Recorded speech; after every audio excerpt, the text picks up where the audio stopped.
Retournez marcher pieds nus dans vos favelas avant des mandarines en bord de route, les brasileiros.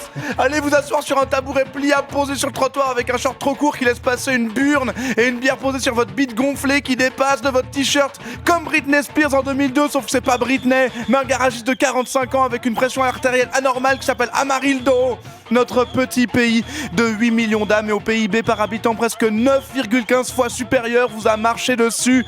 On est riche et puissant et on vous nique. On a des gros muscles qui montent jusqu'au ciel. Et même si notre activité sexuelle est inférieure à la vôtre, on arrive quand même à avoir du plaisir une fois par semaine quand même, le mardi à 20h45 après Darius. Et puis de toute façon, le sexe c'est que des questions de conditionnement social et ça arrive à tout le monde d'avoir des problèmes d'érection. Et si j'en ai, c'est parce que je prends du paracétamol en ce moment, d'accord? Alors lâchez-nous la grappe avec vos montagnes d'orgasme parce que là vous faites pas les fiers, je peux vous le dire. Ouais, mais on n'a pas gagné, il y a juste eu match nul. Eh ben j'en ai rien à foutre. On est le lundi 18 juin et c'est Claude Makelele qui vous offre la journée mondiale de... Brésil ou pas, on bat les couilles. Brésil ou pas, Ronaldinho, machin chouette, rien à foutre. Vous l'avez peut-être entendu, mais j'ai la voix cassée. Alors, histoire de recontextualiser la chose, je vous passe ici l'extrait du moment précis où ma gorge s'est brisée en 1000 morceaux, comme la santé mentale et la crédibilité politique de Ignacio Cassis. Nous sommes dans le cadre de l'émission Foutaise, animée par Charles Nouveau, Blaise Bersinger et Fantin Moreno. Le Brésil mène 1-0, corner pour la Suisse. Corner pour la Suisse. Est-ce que ça va donner quelque chose? C'est Shaqiri qui va le tellement un voter. scandale si on marque, j'adorerais. Ça serait Fantin formidable. Moreno qui se plante. C'est parti.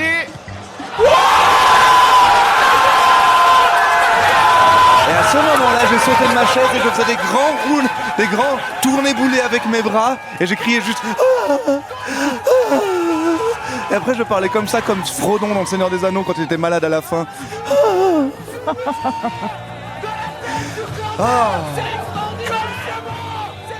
Ah, oh là là là là. Ah, j'étais tellement excité, j'ai mordu mon bras tellement j'étais content, j'ai mordu tellement fort qu'il y a une espèce de crème blanche qui est sortie, c'était si mystérieux. Mais après j'étais tellement excité que je me suis remordu et j'ai avalé un peu de cette crème. C'était de la vanille. Est-ce que je suis une glace? Est-ce que je suis un humain? Serais-je un gâteau? Tout s'est bousculé dans ma tête et j'ai repensé à tous ces instants où ma mère dormait dans une boîte en carton dans le frigo.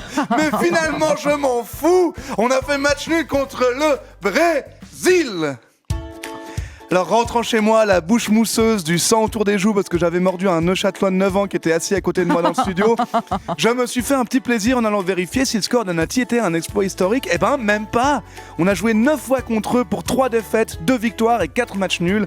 Et mieux, ils nous ont jamais battus en Coupe du Monde. On avait déjà joué contre eux lors du Mondial 1950 au Brésil et on avait fait 2-2. C'était un des plus grands exploits de la Suisse de l'époque qui avait décidément la baraka puisqu'on sortait déjà d'une seconde Coupe du Monde de la guerre. On avait réussi à la fois à gagner avec les Alliés et à se faire filer la fortune des Juifs par les forces de l'Axe. Un exploit encore inégalé aujourd'hui, le beurre, l'argent du beurre, la fille de la crémière et les tableaux de sa tante déportée.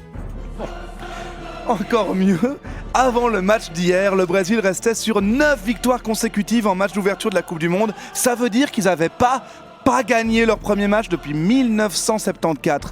On a été héroïques, hein. Neymar avait beau de s'être déguisé en assiette de spaghetti carbonara, ils avaient beau avoir les Jackson 2 avec les coupes afro de Marcelo et Willian, on a fait match nul et on s'est pas fait bouffer. Et pourtant, on avait Haris Seferovic en pointe, le seul footballeur au monde qui se motive en écoutant ça avant les matchs. Ah oui, je vais marcher, pas me battre et puis juste me déplacer mes jambes comme si j'étais juste sur de grandes nouilles molles et ne jamais réussir à faire quoi que ce soit. Je suis rigolo. Non mais franchement les copains, je veux dire, avec toute la mesure nécessaire, Ouais. est-ce qu'on ne serait pas des dieux?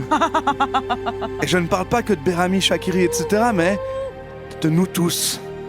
Serions-nous le peuple élu? On a tué Jésus quand même. Enfin, Gabriel Jésus.